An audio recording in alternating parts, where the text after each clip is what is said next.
Sahabat Colete Iman yang terkasih dalam Kristus, pada malam hari ini saya mengajak kita berbincang-bincang sejenak berkaitan dengan iman kita dari sudut pandang kitab suci. Waktu yang baik di bulan kitab suci nasional, kita umat Katolik seluruh dunia, Indonesia tentunya, untuk mendalami sabda Tuhan yang menjadi dasar iman kita pada Allah. Saya mengajak kita untuk bersama-sama belajar dari seorang yang berkecimpung di dalam kitab suci yang coba membahasakan bahasa iman kita dari sudut pandang dasar-dasar kitab suci. Dia seorang yang mantan Karmel, dia bekerja di Lembaga Biblika Indonesia. Dia dikenal sebagai Kak Seto Marsudi, mungkin di antara kita kenal. Saya mengajak kita belajar ini. Dia pernah saya berikan di Kalimantan waktu saat bertugas di Bagus Serpoi, 1-2 kali kesempatan bersama umat belajar tentang dasar-dasar iman Kristiani, dan doa-doa, relasi, sakramen, dan lain sebagainya. Dan beliau mengajak dengan bahasa yang sederhana dalam konteks untuk mengajak umat menemukan dan memiliki dasar yang kuat dalam iman akan Kristus. Selamat malam untuk kita semua pada malam hari ini. Saya mengajak kita untuk belajar hal itu.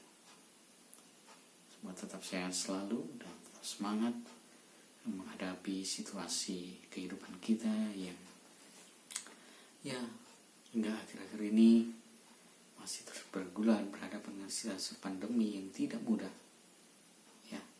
Namun kita sebagai orang beriman tetap percaya akan kuasa Tuhan, taat pada aturan yang diberikan, perintah arahan yang diberikan pemerintah dan gereja kita. Sembari dari rumah kita tetap beriman, menggali kekuatan iman kita. Baik sahabat Colete Iman yang terkasih, pertama saya mengajak kita untuk belajar mengerti tentang kasih Allah kepada manusia. Pada bagian pertama ini kita akan melihat apa itu kehidupan kekal. Kehidupan kekal, kehidupan di surga, mungkin bahasa kita secara manusiawi. Namun apa yang terjadi, apa dan bagaimana, seperti yang kita tanyakan dalam diri kita. Kerajaan surga itu, kerajaan surga yang benar terjadi adalah menjadi tempat kehidupan kekal. Saudara-saudariku seiman dalam Kristus, dikatakan bahwa mengenai kerajaan surga dengan berbagai cara perjanjian baru memberikan gambaran tentang kehidupan abadi di surga. Perlu diingat bahwa hal itu dijadikan sarana untuk menggambarkan ganjaran kebahagiaan surgawi diambil dari kehidupan manusia di dunia ini.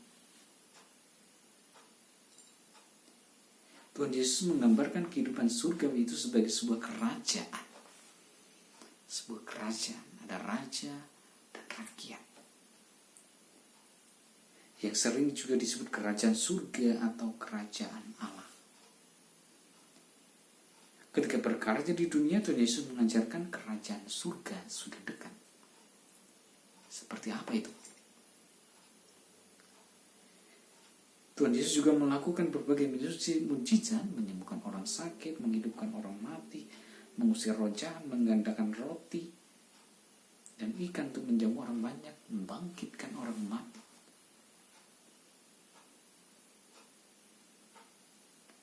Berbagai mujizat dilakukan oleh Tuhan Yesus yang menyatakan bagaimana keadaan manusia dalam kerajaan itu. Mujizat penyembuhan orang sakit menyatakan bahwa Di dalam kerajaan Allah itu tidak akan ada lagi penderitaan yang dialami manusia. Manusia tidak menderita lagi.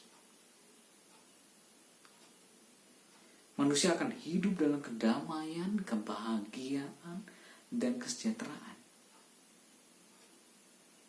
Mukjizat pembangkitan orang mati menyatakan bahwa di dalam kerajaan Allah itu manusia tidak akan mati lagi, tetapi akan hidup untuk selama-lamanya.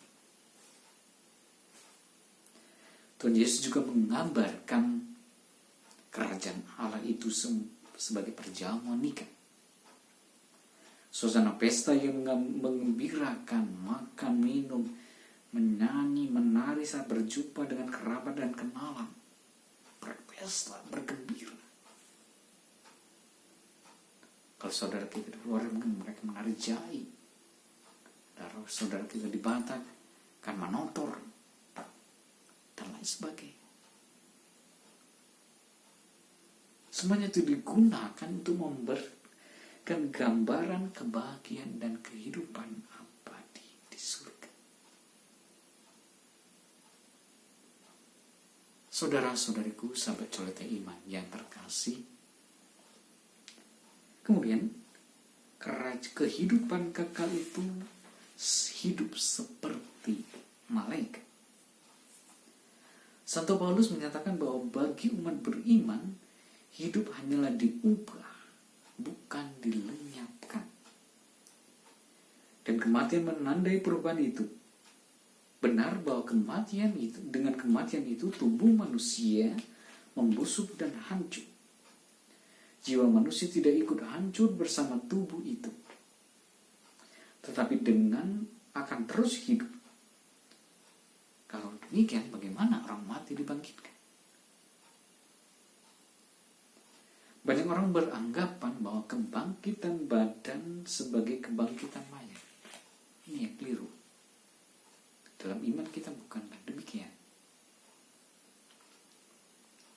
Mereka mengira bahwa badan alamiah manusia yang terdiri kulit, daging, dan tulang dan darah itulah yang akan bangkit dari kematian. Mayat dibangkitkan sehingga menjadi manusia lagi dan melanjutkan kehidupan seperti sebelumnya.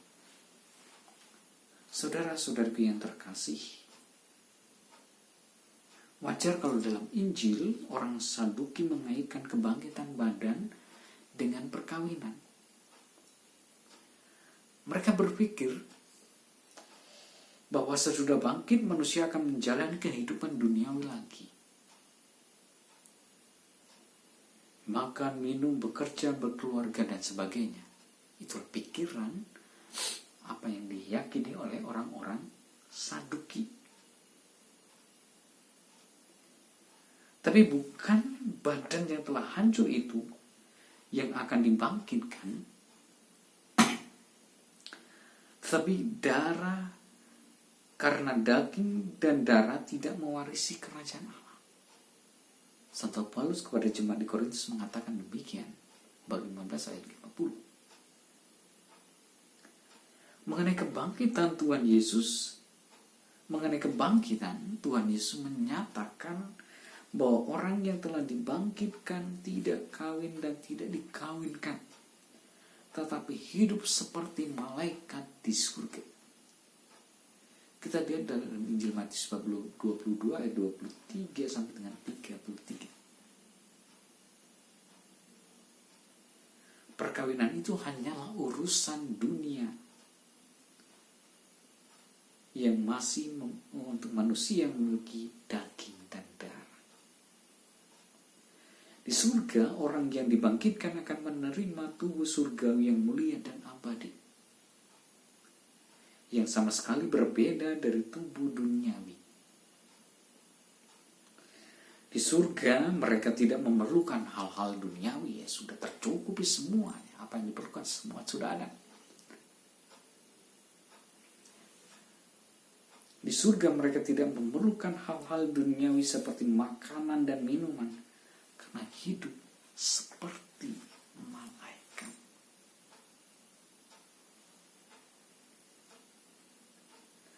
kehidupan kekal itu, saudara-saudariku yang terkasih, ada digambarkan dalam kitab suci sebagai Yerusalem surgawi. Kitab Wahyu menggambarkan kehidupan abadi itu sebagai kota Yerusalem surgawi.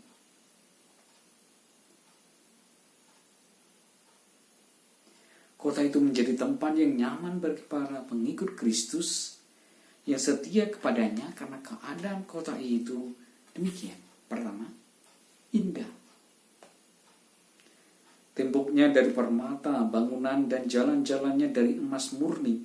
Dasar tembok dihiasi segala jenis permata dan memiliki 12 gerbang yang dibuat dari 12 mutiara. Wow, indah sekali. Yang kedua, aman. Kota itu aman. Ya, nggak ada pencuri, nggak ada pencopet dan segala macam, nggak ada perampok. Karena dikelilingi tembok besar dan tinggi, 12 gerbang yang dijaga oleh 12 malaikat luar biasa. Gerbangnya selalu terbuka. Kalau terbuka bisa, ya, siapapun boleh masuk, bisa masuk. Namun di situ tetap aman. Kemudian yang ketiga, terang. Yerusalem surgawi itu terang. Kenapa? Karena Allah yang menerangi. Tidak ada malam, tidak perlu matahari dan bulan. Allah sang terang sendiri yang menerangi seluruh Yerusalem surga.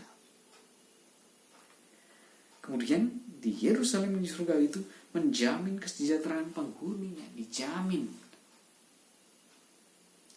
Para raja membawa kekayaan mereka ke kota ini. Di tempat kediaman Allah yang abadi itu mereka akan hidup berbahagia selamanya, forever and ever. Kebahagiaan itu digambarkan demikian.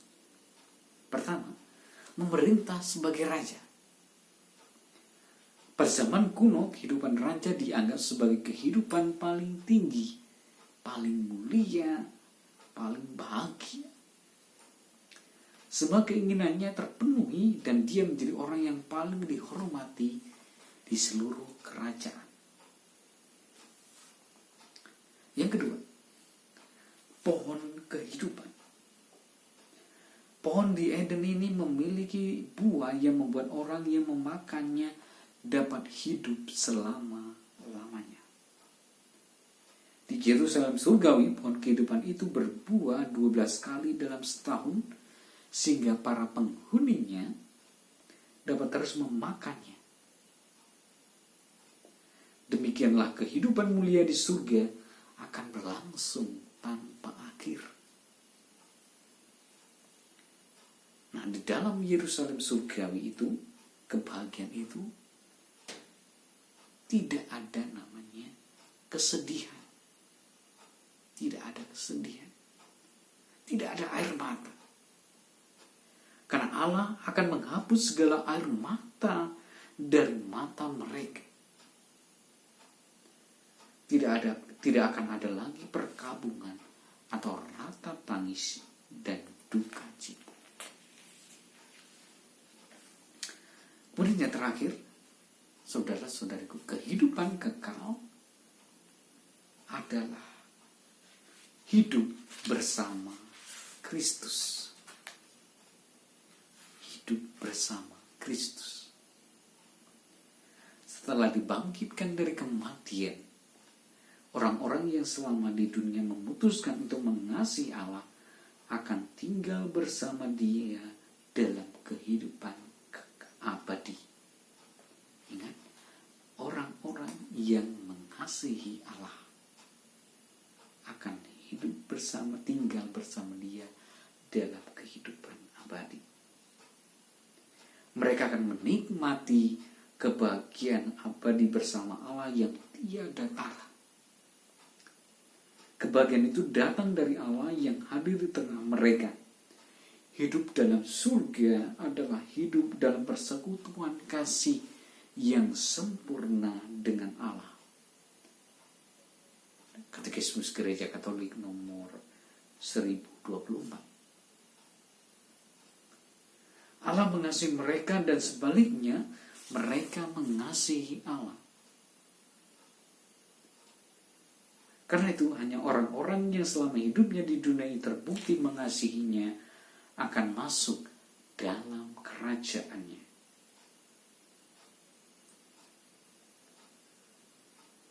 Maka dari itu kebahagiaan surgawi jelas melampaui semua gambaran yang dipikirkan oleh manusia. Berdasarkan surat Rasul Paulus yang pertama kepada jemaat di Korintus bab 2 ayat 9 dan Katekisme Gereja Katolik nomor 1027. Kebahagiaan itu adalah kebahagiaan yang tertinggi karena di dalamnya manusia akan melihat Allah yang menciptakan dan mengasihinya. Kehidupan surgawi berarti hidup bersama dengan Kristus dan mengambil bagian di dalam kemuliaannya. Demikianlah orang yang mati dalam rahmat dan persahabatan Allah dan disucikan sepenuhnya akan hidup selama-lamanya bersama Kristus. Mereka serupa dengan Allah untuk selama-lamanya karena mereka melihat Dia dalam keadaan yang sebenarnya. 1 Yohanes bab 3 ayat 2. Dari muka ke muka. Saudara-saudariku yang terkasih, sahabat solote iman yang sehat dan bahagia. Inilah gambaran pemahaman pengajaran kita dari kitab suci tentang kehidupan kekal.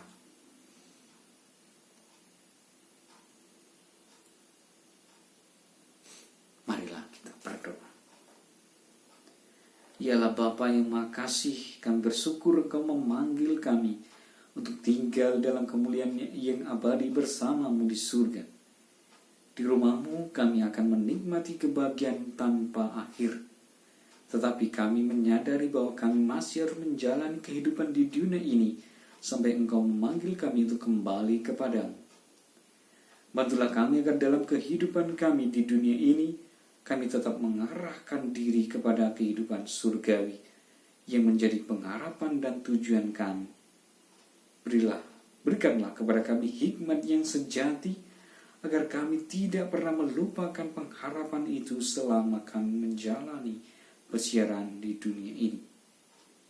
Demi Kristus Tuhan kami.